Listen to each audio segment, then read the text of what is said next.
Welcome back to Still a Part of Us. We just had a wonderful conversation with Brittany and about her son Sammy. And whoa, it was. I'm just gonna say it was rough, you guys.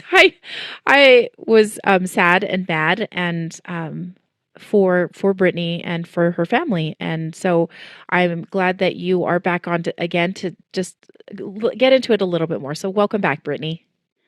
Thank you. For reference, can you tell us a little bit about what happened to Sammy?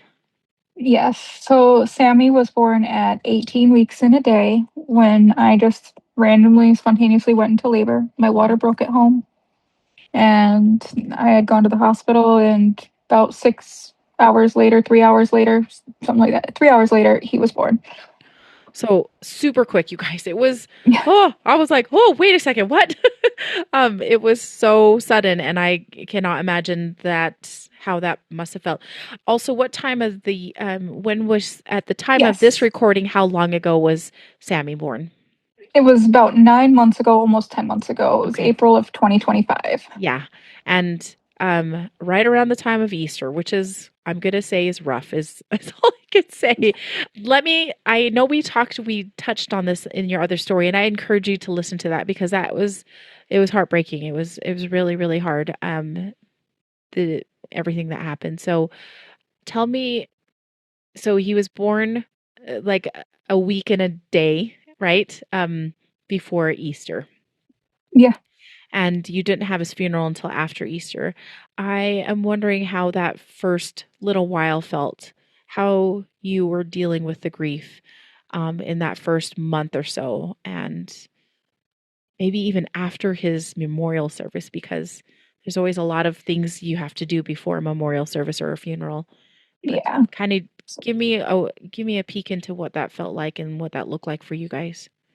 Yeah, for the first, I'd say like week when we got home or so, it was a lot of numbing, but a lot of I need to do this. There's this I need to do. Like I was very adamant the day that I came home from the hospital Hmm. that I needed to put a pink and a blue stripe in my hair because those are the colors that symbolize infant and pregnancy Oh, loss.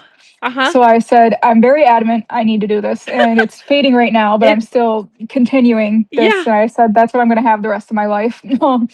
But I was very adamant that day. I'm like, I'm going to Walmart, I'm getting the dye, and this is happening. And I said, I don't care who says what, I'm doing it. I don't care what my bank account looks like, I'm going. So That it is was, yeah, that's rad. And you guys, if you're just listening on podcast, if you go look it on YouTube, then Brittany really does have this like a little streak right there in the front, and that is kind of a fun, easy way to talk about your baby. Like I think that's so cool. the hair thing kind of did turn into like some dark humor later on because when we go to the store, people will be like, "Oh, I like your hair," and in the back of my mind, I'm like, "Thanks, my baby's dead." Yeah. Yep. Do I crush their hopes and dreams, or do I let them believe it's just a cool thing that they're doing? Well, you can do a little bit of both, I think, because people ask. Yeah, but yeah, that first week was a lot of very adamant decisions that I was making because I was just so broken. I was like a piece of me felt completely gone, Yeah. and it was a lot of disbelief. And with pregnancy loss, especially later in the law, like later in the trimesters down the loss, that was a second trimester loss. You do tend sometimes to still get phantom movements where Mhm. you feel the Yeah. baby is in there still, and it's just your brain playing tricks on you. That's really hard when you know that your baby is gone. Yeah. It's definitely something, and to try to even explain that to people around you, because of course your family wants to come over and see you because they feel bad and they want to give you the comfort that they can give you. But at the same time, you're like, I just want to feel, let me feel what I need to feel here by myself. But it was a lot of me trying to also understand my partner at the same time. Yeah. He wanted his family there. He was the exact kind of opposite of Hmm. me. Hmm. Like, I wanted to just sit in a corner and rot. And he wanted his family to be there and be with his family and try to like keep his mind busy. Yeah. That So we did yeah. have his parents come over, and he had asked me if his mom could see pictures of Sammy, and that was just something I wasn't comfortable with, and didn't want to offend her at the same time, so I Yeah. was a little anxious with that one too. There is anxiety with what do I share with people? How do I talk to people now? Because there's going to be all these questions. People are going to ask you, and then the overwhelming amount of gifts that were memorial gifts. Hmm. Like I want to be grateful, but at the same time, I wanted to say stop because it was overwhelming Yeah. because everything, like I would every day I would get something in the mail that said in memoriam, or like a jewelry box with angel wings on it, a Hmm. little statue, a keychain that says forever in our hearts. And I understand all that sappy stuff, don't get me wrong, and I am appreciative of it, Yeah. but at the same time it was just way too overwhelming. Yeah. Like It, way too much. yeah, especially, and this is, you bring up a really good point that people grieve so differently, and you just don't know how. You just got to kind of know the person well enough, because obviously your husband is grieving differently, right? He himself is needing people around, and you Mhm. are just like, don't bother me.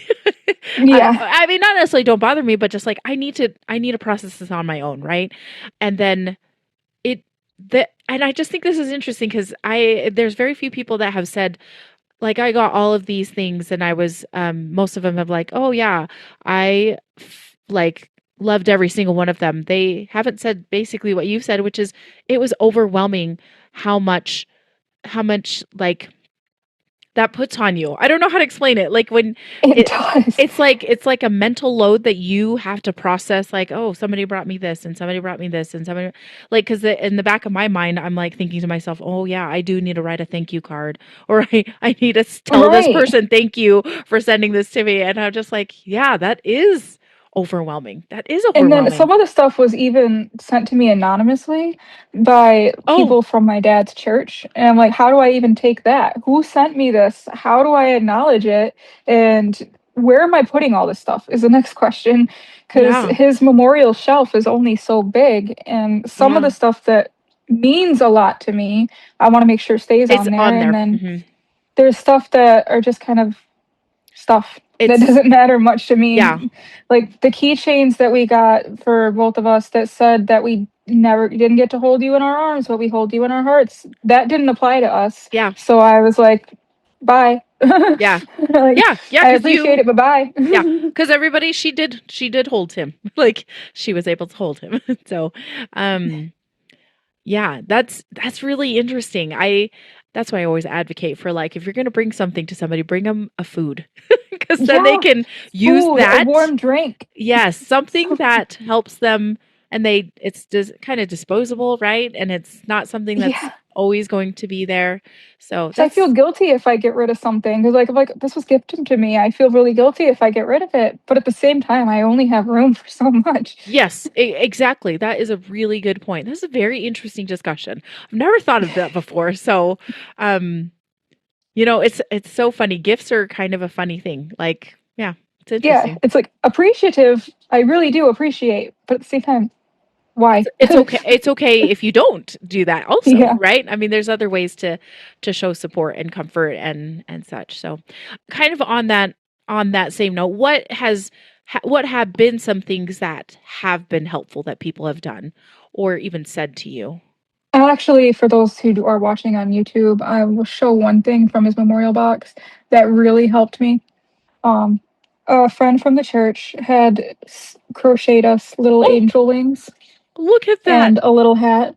Oh. The hat is probably definitely too small for his big head, but the angel wings are perfect size for him. So that kind of helped me, and it kind of gave me an idea of something I wanted to do because I wish that I had these when he was born. Yeah, because then So yeah. yeah, I really wish that I had them so I could take pictures with him with them. So I want to, and it's still in the works. I'm teaching myself how to crochet. I, being a busy person, mom, full-time job, but I want to crochet wings and donate them to local hospitals and local labor and delivery units and That different sizes wings too, because it happens at any stage it too, yeah. So you so that guys women and parents can have them. have something, especially when you're not expecting to go to the hospital to give birth, and you don't have anything. You don't have an outfit, you don't have a little wrapping blanket, you don't have a You have anything. nothing. You have nothing. And they don't have anything you that don't know what'll small. fit them at that size too. Yeah. Exactly. So you can't text mom and be like, "Hey, can you bring me this?" What am I supposed to do? Like, "Oh, get me a Barbie's outfit or something." Yes, exactly. So I just wanted to describe on the picture, I mean the video of well, not a video, but Brittany just showed us is it those angel wings are, and Yep. this little blue hat, are they kind of crocheted onto a little, just a Little like backing? background, yeah. Yeah, it's really cute. It's just really sweet. So, I think that's really sweet of them. It was the sweetest thing that ever. And then one of my best friends, the best friend that I called when I found out I was pregnant for Samuel, she got me a Build-A-Bear that has angel wings on it with Sammy's name, and she's the one that got me the Coke bottle with Sammy's name on it. Yeah, So I've got that on my little memorial shelf as well, and that's just different ways that my friends have helped me just kind of memorize and memorialize him. yeah, it's very personal to him. I really like that crocheted wing. Those I wings, know, it's they're nice. so sweet, and And that I wish hat, that I had him. that Yeah. little tiny hat was so small. That's what gave me the idea of no matter what size they need to be, there's a lot of babies out there that parents can get pictures of, or even just memorializing them at smaller gestations too. So I'm figuring and teaching myself how to crochet so that I can give them to different women's centers and all that. That is fantastic. That's awesome. I just think that's such a cool way.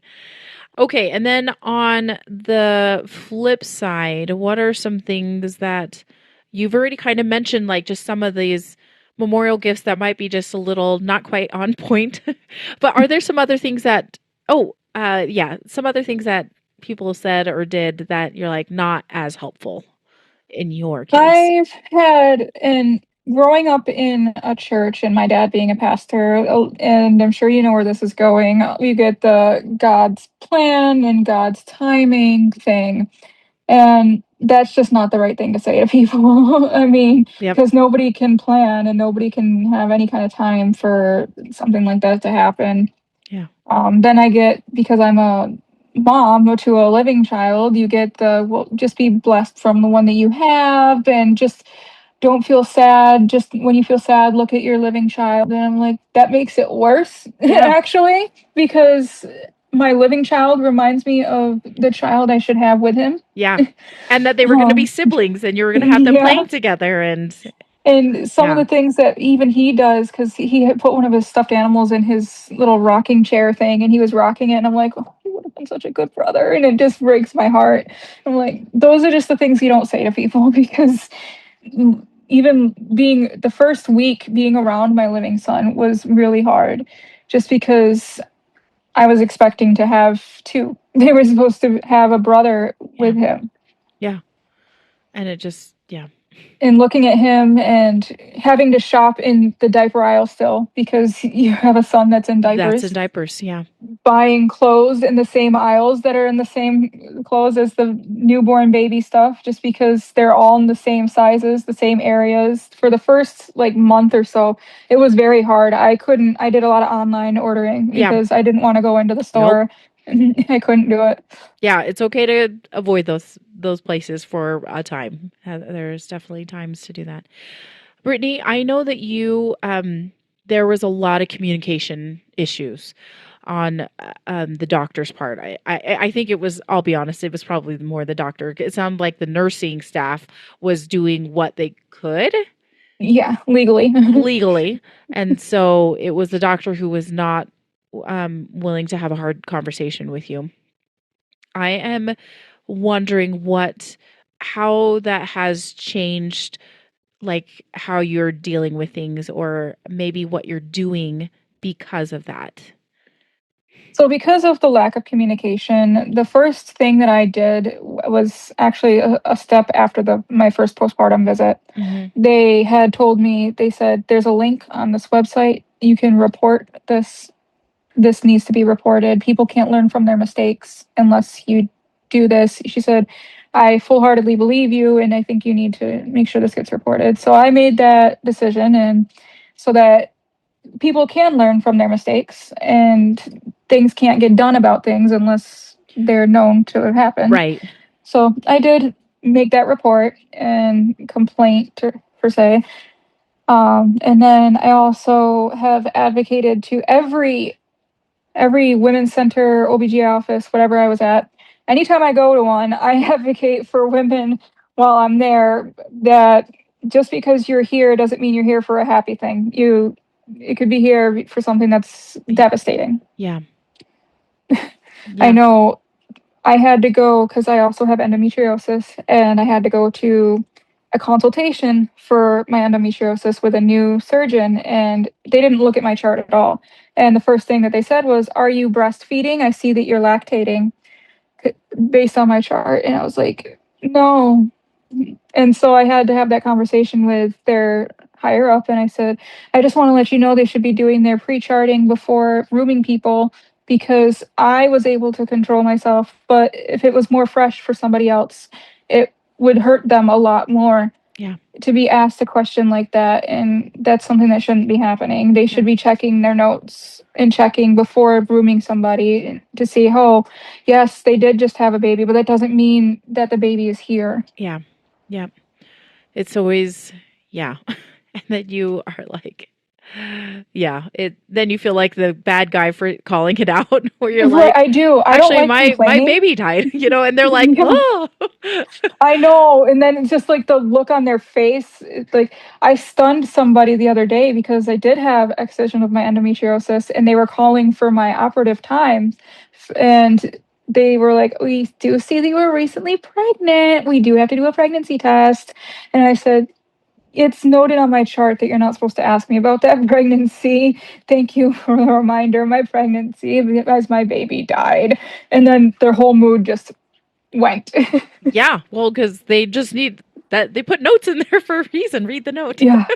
With the way that my chart goes, because I know how that works more because I work in the system too. Yeah. It literally pops up as soon as you open the chart as a little sticky Exactly. note.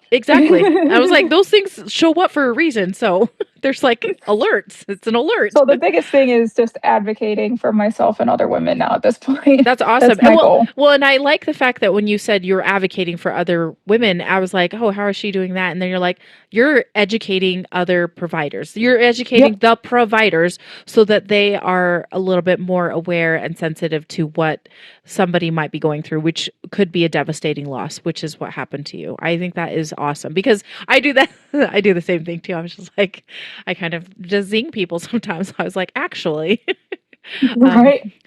this is It's not the way it's. actually the second pregnancy, it decided not to happen. It Yes. decided So, just to end. So yeah, that is great. I'm so glad that you are doing that. Um, kind of along with that, I also do think that this is great. Is that you're talking about it and allowing others to be aware of other moms that are going to be having may be going through the same thing. But what are some other things that you're doing on behalf of Sammy? Like, are there some yes. things that you are, because you've mentioned trying to crochet so that you can make these little wings, but tell Yes. me some other things that you're doing for him.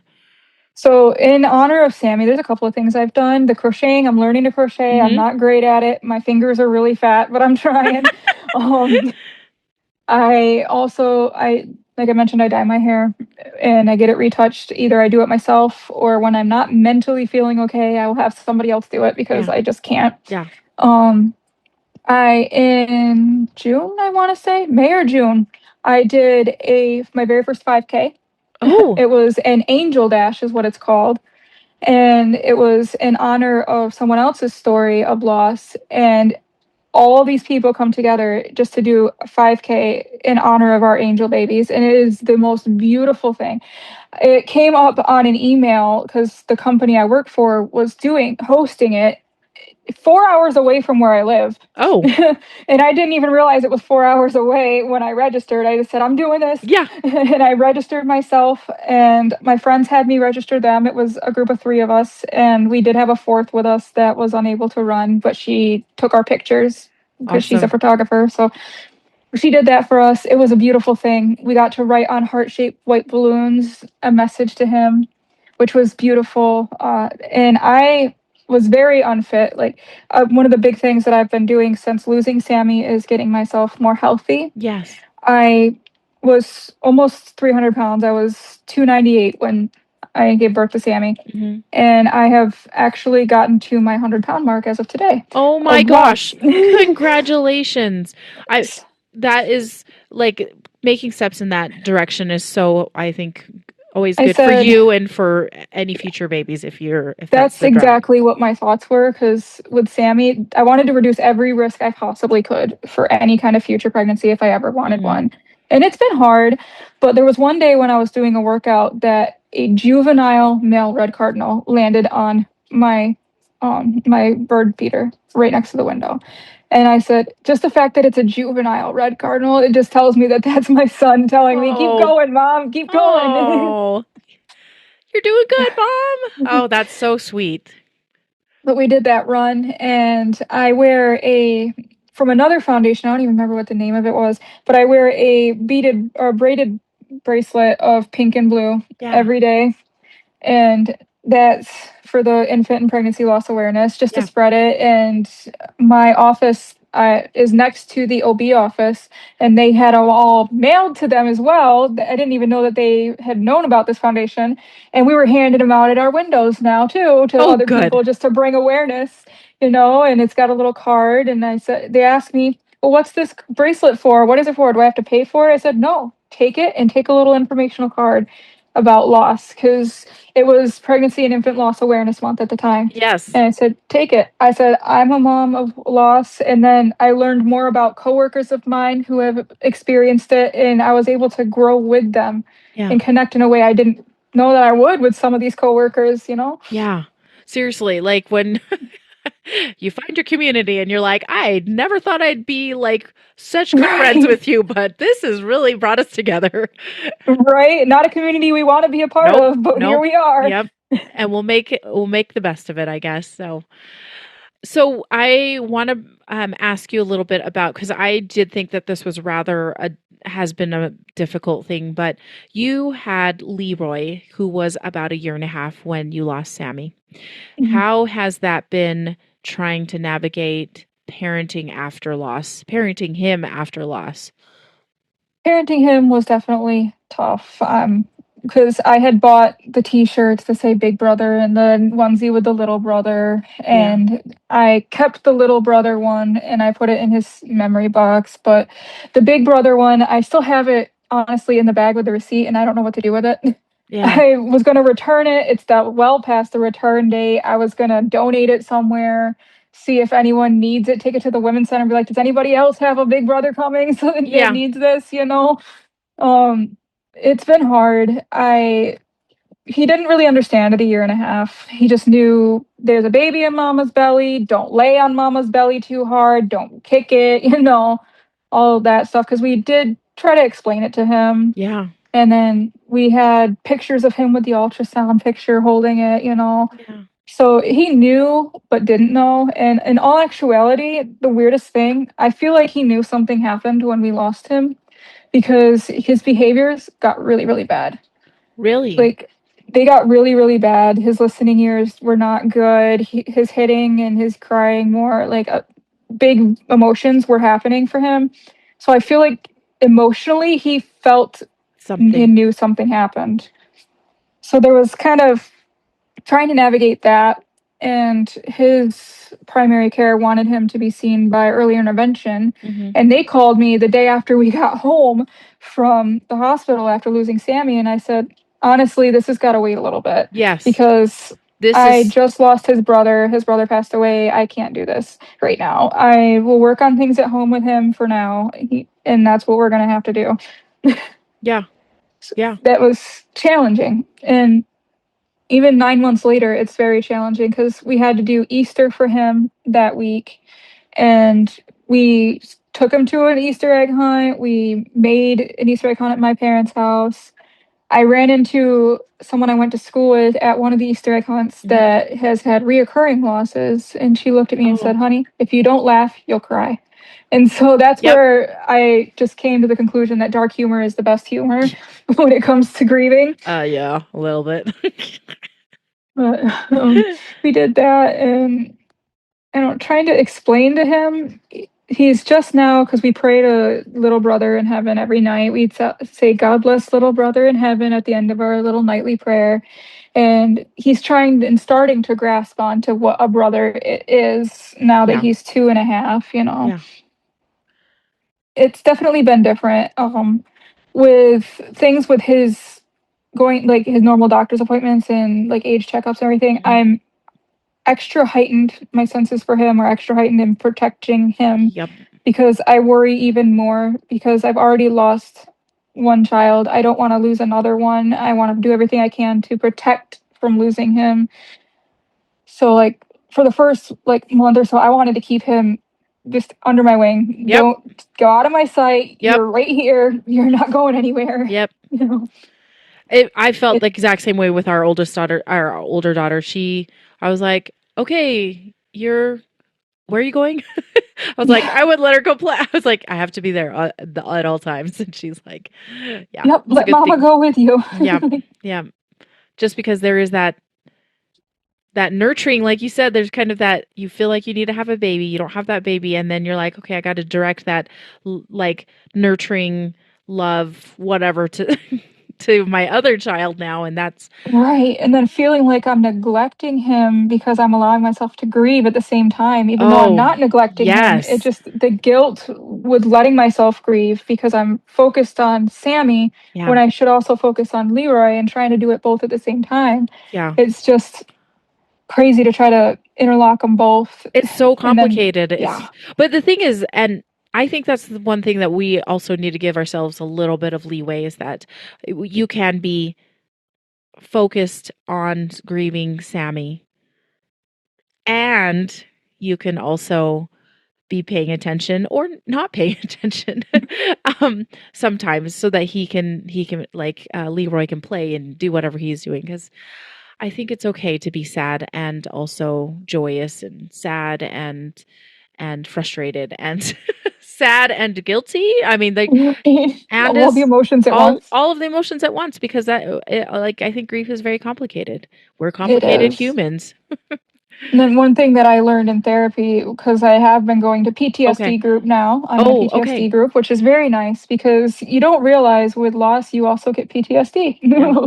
Yeah. from it because you worry about the reoccurring, what's going to happen, or with your living child, Yeah. or if you go into a hospital, you completely go in a spiral in general, Yeah.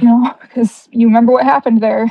Yeah, that's awesome Um, that you're doing that. But you were saying that something that your I therapist learned on. something that she had told me it's good to let our living children see us grieve. It's good for them to see the Yes. emotions Yeah. because it helps them learn the emotion and then how to control it themselves. And so I was like, okay. And so there's one day I just let him watch his cartoons and just held him and cried.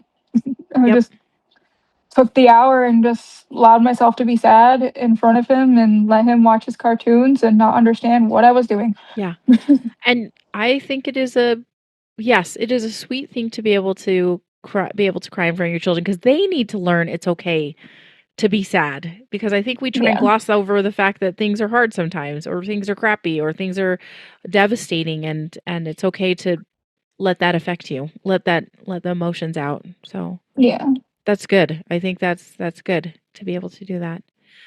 Brittany, this has been so good. Like you've given some really awesome advice and everything. I'm wondering, as we close up, is there anything in particular that we may have not covered that you would love to share and that would help maybe other lost moms or even those that are trying to support a lost mom through this?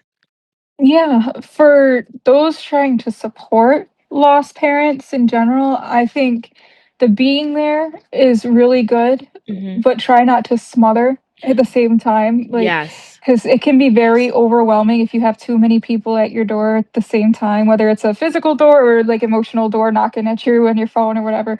It can be very, very overwhelming. Yeah.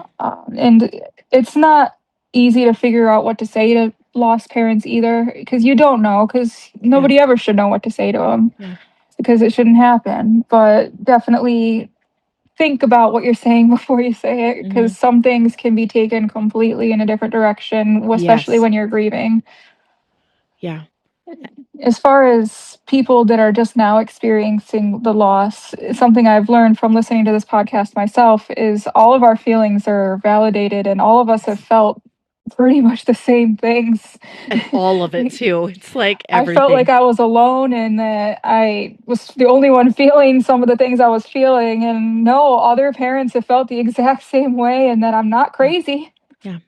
Yeah. That is isn't it nice to feel like you're this is not an uncommon thing and in the way we feel. Like it does feel lonely at times, but there's nice Yeah.